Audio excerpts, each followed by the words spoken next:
Bismillahirrahmanirrahim. Assalamu alaikum dear students. Today my lecture is on solution of ODE by green function. इस lecture में हमने ये पढ़ना है कि हमने किसी भी डिफरेंशियल इक्वेशन को नॉन होमोजीनियस डिफरेंशियल इक्वेशन को हमने सॉल्व करना है ग्रीन फंक्शन की मदद से। प्रीवियस वीडियो में हमने ग्रीन फंक्शन को डिफ़ाइन किया था और मॉडिफाइड ग्रीन फंक्शन को डिफ़ाइन किया था। तो इस लेक्चर में हमने नॉन होमोजीनियस डिफरेंशियल इक्वेशन को सॉल्व करना है बाय यूजिंग ग्रीन फंक्शन।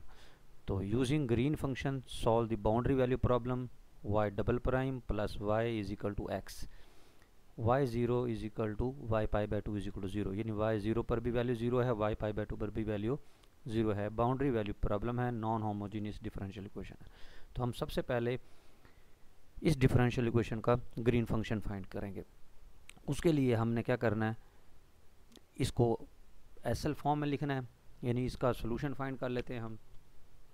तो उसके लिए consider the associated boundary value problem y double prime plus y is equal to zero, यानी एसएल इक्वेशन, और d square plus 1y is equal to zero. इसको इस तरह भी लिखा जा सकता है, d mean operator d over d x, subject to boundary condition y is equal to zero, y pi by two is equal to zero.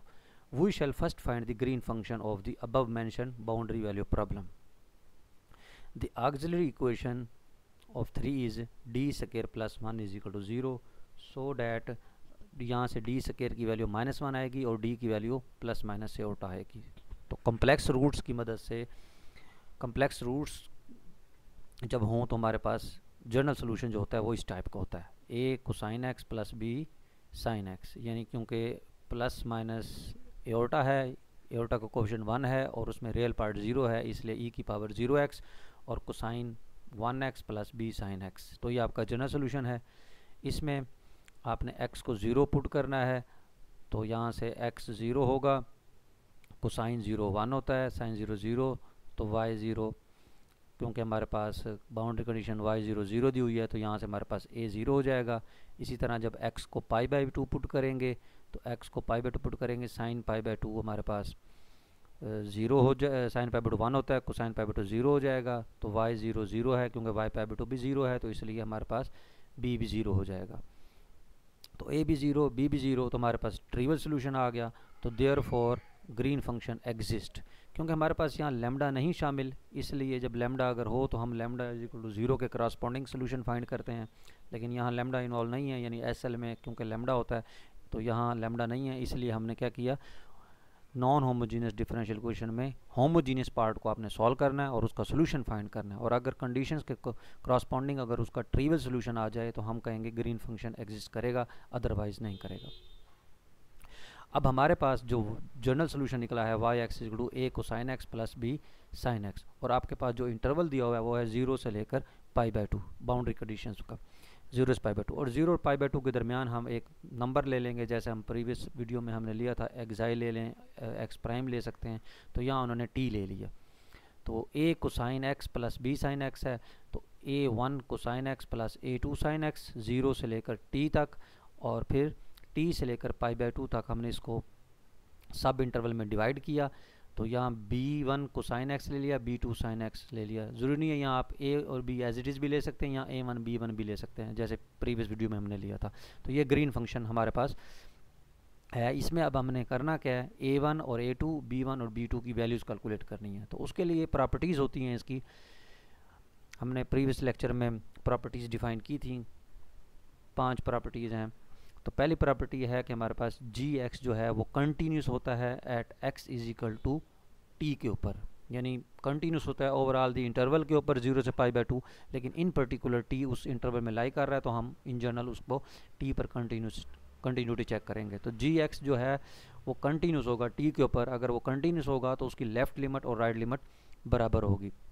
Left का मतलब है t से छोटी वैल्यूज़, t से छोटी यानी x लेस देन t पर हम यहाँ t पुट कर देंगे, और x ग्रेटर देन t यानी अपर लिमिट पर x ग्रेटर देन t पर हम t यहाँ पुट कर देंगे। तो हमारे पास यहाँ से ये इक्वेशन आ जाएगी, b1 cosine t plus b2 sine t, a1 cosine t plus a2 sine t। यहाँ से कोसाइन t और साइन t की उन्होंने एक इक्वेशन बना ली, यानी इसमें कोसाइन वाली टर्म्स इकट्ठी कर ली और साइन वाली टर्म्स इकट्ठी कर ली, इक्वेशन 9 का नाम दे दिए।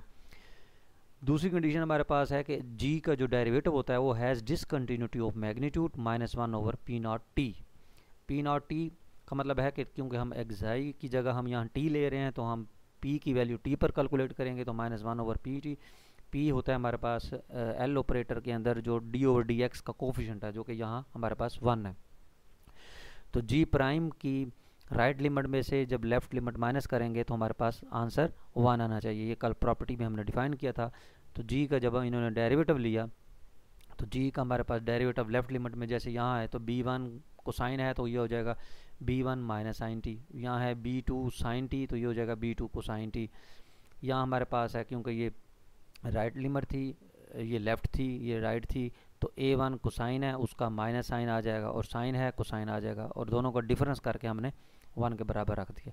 और यहाँ से भी हमने एक इक्वेशन बनाई, साइन को अलग किया, कोसाइन को अलग कर दिया, तो ये इक्वेशन 10 का नाम दे दिया। तीसरी कंडीशन हमारे पास होती है कि g जो होता है वो सेटिस्फाइड करता है बाउंड्री कंडीशंस को, यानी जो बाउंड्री कंडीशन दी हुई है y0 0 दिया हुआ है तो यहाँ हमारे पास g0 0 हो जाएगा, वहाँ y π/2 आपको 0 दिया हुआ है तो यहाँ g π/2 0 हो जाएगा। तो यहाँ से जब g0t है तो इसका मतलब है g फंक्शन के अंदर जो ऊपर आपके पास g फंक्शन है उसमें जहाँ जहाँ आपके पास x है वहाँ आप 0 पुट कर दें और उसको 0 रखें। तो x0 कहाँ आ रहा है, x = 0 यहाँ आ रहा है, तो कोसाइन 0 1 होता है, साइन 0 0 होता है, तो ये बनेगा a1 कोसाइन 0 यानी a1 1 यानी a1 आ गया आपके पास, तो यहाँ से a1 0 हो जाएगा। सिमिलरली g π/2 और t 0 इस पर कंडीशन जब अप्लाई की हमने तो यहाँ से b2 0 हो जाएगा। तो b1 माइनस a1 इन कंडीशंस पर भी हमने अप्लाई किया इनको, तो यहाँ से हमारे पास b1 माइनस a1 c1 का नाम दे दिया और b2 माइनस a2 c2 का नाम दे दिया। देन 9 एंड 10 में भी रिटर्न एज, यानी ऊपर जो दो इक्वेशंस आपके पास हैं, एक ये इक्वेशन 10 और एक पीछे 9 इक्वेशन थी, इनको जब हमने सॉल्व करना है, इस इक्वेशन को और इस इक्वेशन को जब हम सॉल्व करेंगे तो वो दो इक्वेशन में से आपने c1 और c2 कैलकुलेट करना है। तो c1 और c2 कैलकुलेट करेंगे तो यहाँ से क्रॉस मल्टीप्लिकेशन मेथड से उन्होंने c1 की वैल्यू sin t और c2 की value minus cosine t calculate की है। तो hence b1 minus a1 sin t आ गया और b2 minus a2 minus cosine t आ गया। a1 0 b1 b2 0 b1 sin t a2 cosine t।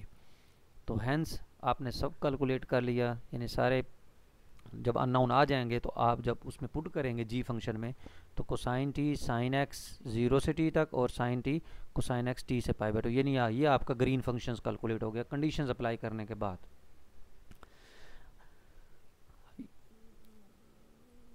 ये हम फार्मूला जानते हैं, ये प्रीवियस वीडियो में मैंने डिफ़ाइन किया था कि आपके पास ग्रीन फंक्शन की मदद से अगर आप नॉन होमोजीनियस डिफरेंशियल इक्वेशन का सोल्यूशन किस तरह फाइंड करेंगे, तो वो फार्मूला था yx = a to b green function into ft mean जो होमोजीनियस पार्ट होता है।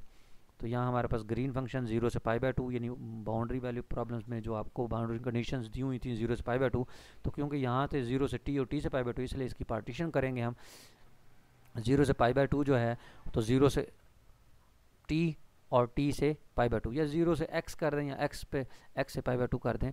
तो अगर 0 से t और t से π/2 कर देंगे तो 0 से t पर आपने ये फंक्शन पुट करना है ग्रीन की जगह, और यहाँ से t से π/2 जो होगा वो इंटरवल उसमें आपने ये फंक्शन पुट कर देना है। और जो phi है, phi आपका हमारे पास ये जो बाउंड्री वाली प्रॉब्लम पे हमें x दिया हुआ है, आपने ये x की वैल्यू पुट कर देनी है। तो इसको पुट करने के बाद जस्ट आपने इसकी इंटीग्रेशन लेनी है, इंटीग्रेशन लेने के बाद सिंपली फंडामेंटल लॉ लगा के आपने इसको सॉल्व कर लें और हमारे पास ये इसका रिजल्ट आ जाएगा, solution, non homogeneous solution bye using green function. Thank you.